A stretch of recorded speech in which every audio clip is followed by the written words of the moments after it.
What's up, guys? So, difference on the 600 and 1000. I'll keep it brief. 600 lighter, 1000 heavier.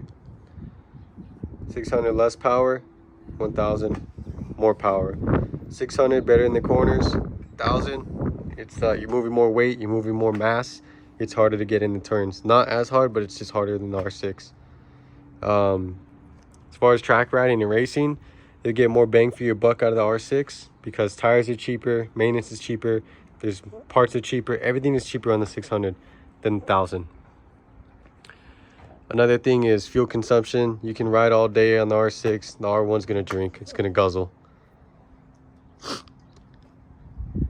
Everything here is cheaper. Even if you buy a street bike, 600 is gonna be cheaper than 1000. I recommend you get better on the 600 before you jump to 1000. Reason I say that is because I started track riding and racing on the 600.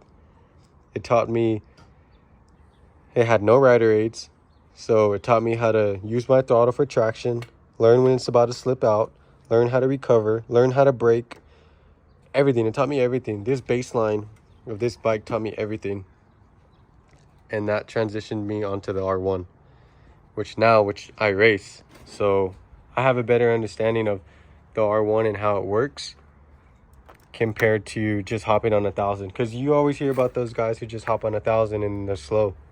Well, what is this? Well, being fast on 1000, you have to ride a 600 fast. So if you're interested, Bear, come here. Bear, come here, Bear. That's my take on it. It's easier to ride the 600 and 1000.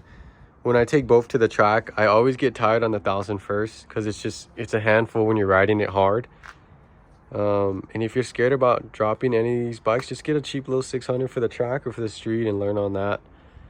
But that's going to be your major difference when you're comparing a 600 to 1000 is tires. 1000 will eat it up. Tires, gas, maintenance, the weight, fatigue. You won't get scared on this. You won't get scared learning on this. You hop on this might scare you and traumatize you and give you a bad experience. So that's the difference between the 600 and 1000.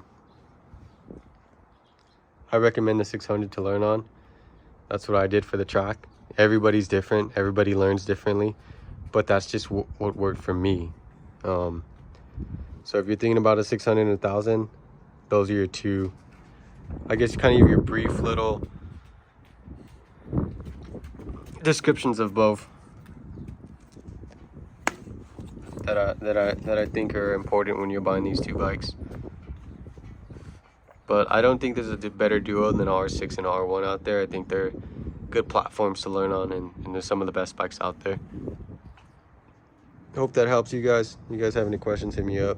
Ride safe, leave you at home. Peace.